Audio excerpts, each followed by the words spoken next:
নমস্কার, লিনাস ওয়ার্ল্ডে আপনাদের স্বাগত। আজ আমি চলে এসেছি মহাবুদ্ধি সোসাইটিতে। আজকে বুদ্ধ পূর্ণিমা এবং আমাকে এখানে নিয়ে এসেছে আমার প্রিয় শিখা রায় টুলুদি, যার উদ্যোগেই আজকে আমি এখানে এসেছি এবং আপনাদেরকে যেটুখানি পারবো সেইটুখানি আপনাদেরকে আরও জানাবো এখানে আপনারা কিভাবে আসবেন, কখন কখন খোলা থাকে, আমি এখানে এসে কি আচ্ছা যে কোনো বাসে করে কলেজ স্ট্রিটের মুখে নেবে, ওখান থেকে একটু এগিয়েই কলেজ স্কোয়ারের পাশেই 4 A বঙ্কিমচন্দ্র চ্যাটার্জি স্ট্রিটে এই মহাবোধি সোসাইটি অবস্থিত, যাকে বৌদ্ধ ধর্মের পবিত্র তীর্থস্থান বা তীর্থক্ষেত্র বলা হয়।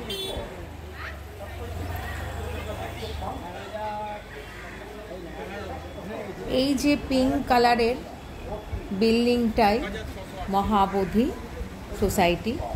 আজকে যেহেতু বুদ্ধ পূর্ণিমা, ওই জন্য খুব সুন্দর করে লাইটিং দিয়ে সাজানো হয়েছে এবং অনেক ভক্তের ঢল।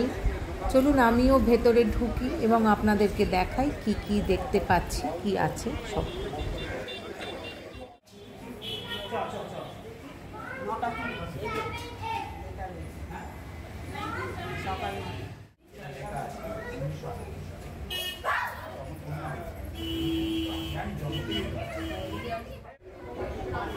এই ডান দিকে হচ্ছে মহাবোধি বুক এজেন্সি, এখান থেকে আপনারা চাইলে বই কিনতে পারেন।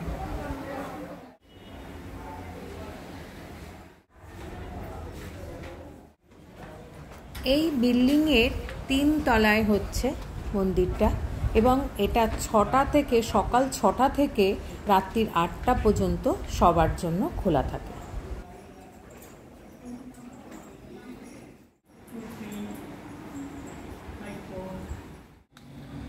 জুতো রাখার আলাদা কোনো স্ট্যান্ড নেই, সবাই এখানে খুলে রাখছে, আমিও খুলে রেখে ভেতরে প্রবেশ করছি।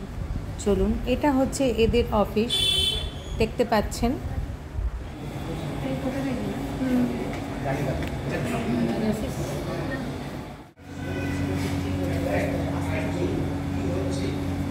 প্রথমেই ধ্যানরত বুদ্ধের অপূর্ব মূর্তি এবং যার সামনে মোমবাতি দেওয়া আছে এবং ভক্তরা এসে ওনাকে এখানেই মোমবাতি বা ধূপকাঠি দেখাতে পারে।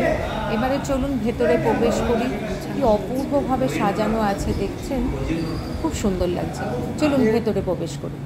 তখন থেকেই যে কম্প্যাশনেট বুদ্ধ, বিশেষ করে বুদ্ধি শব্দের কনসেপ্ট বিবেকানন্দকে এত মুভ করে এবং নরেন্দ্রনাথ মাধ্যমে যে সুখ সেটা আমরা চাইবো না, অপরকে বঞ্চিত করে যে সুখ সেটা আমরা চাইবো না। এটা হচ্ছে বুদ্ধির শিক্ষা।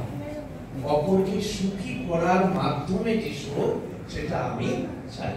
আমাদের এখনকার সেই সমস্যাগুলো, শান্তির কথা বলা হয়েছে, প্রেমের কথা বলা হয়েছে, তো বুদ্ধের শিক্ষার মধ্যে এমন কিছু আছে যে আমরা এত বছর পরে তাকে স্মরণ করছি। আপনারা এগিয়ে যান এটা আমাদের দেখা। আরেকটা ইম্পর্টেন্ট, এটা আমরা সবাই জানি, আরেকটা ইম্পর্টেন্ট জায়গা হচ্ছে এই যে এক্সট্রিম মত করে এনেছে চক্রবর্তী সিংহনাদ সুলতানদের। একটা লোক খেতে পারছে না, সে একটু সামান্য জিনিস চুরি করেছে, রাজা তখন শুনেছেন তারা ওকে দাও, সম্পদ দাও, খা। তারপরে লোকের সবাই এরকম চুরি করা শুরু করেছে, যে তখন বলছেন না, যা প্রয়োজন এই যে well distribution of wealth in society, এইটা যাতে না হয় সেই জন্য নেবে না। অনাগরিক ধর্মপাল ও ব্রিটিশ সাংবাদিক স্যার এডউইন আর্নার 1891 খ্রিস্টাব্দের বুদ্ধগয়াতে বৌদ্ধ ধর্মের গৌরব, পবিত্রতা, সম্প্রসার ও পুনরুদ্ধারের জন্য এই মহাবোধি সোসাইটি গঠিত করেন। এরপরে ওই সালেই কলকাতাতে এই 4 A বঙ্কিমচন্দ্র স্ট্রিটে নির্মাণ করা হয় এই মহাবোধি সোসাইটি।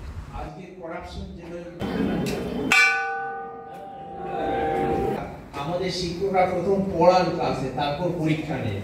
প্রকৃতি এমন পুরো দেওয়ালে বুদ্ধ ধর্মের নানাবিধ মাইথোলজি স্টোরি ও তথ্য সুন্দরভাবে পেন্টিংয়ের মাধ্যমে ফুটিয়ে তোলা হয়েছে। দেখতে পাচ্ছেন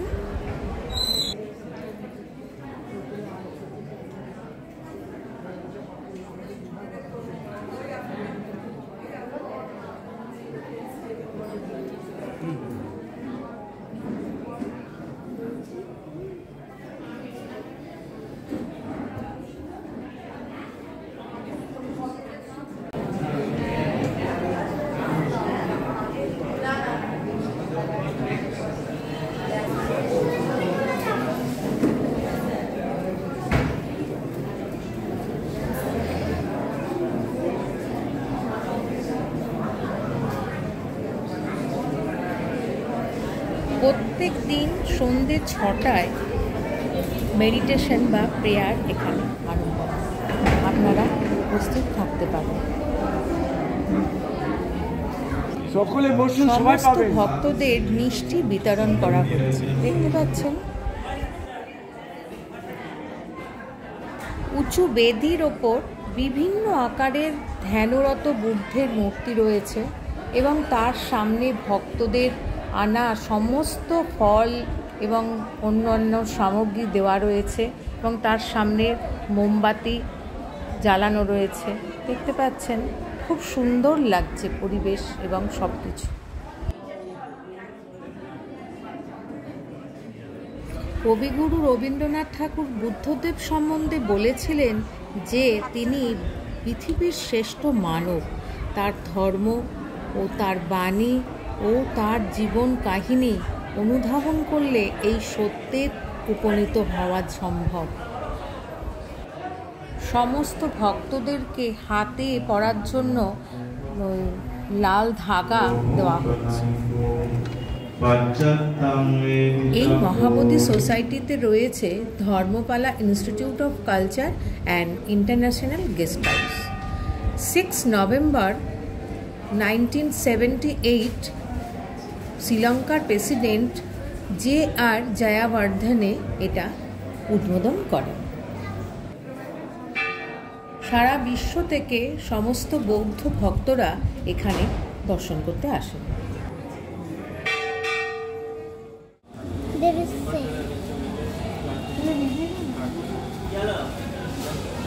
খুদে ভক্ত এসেছে বুদ্ধকে দর্শন করতে এবং তুমি ডান হাতে দেখাও। একদম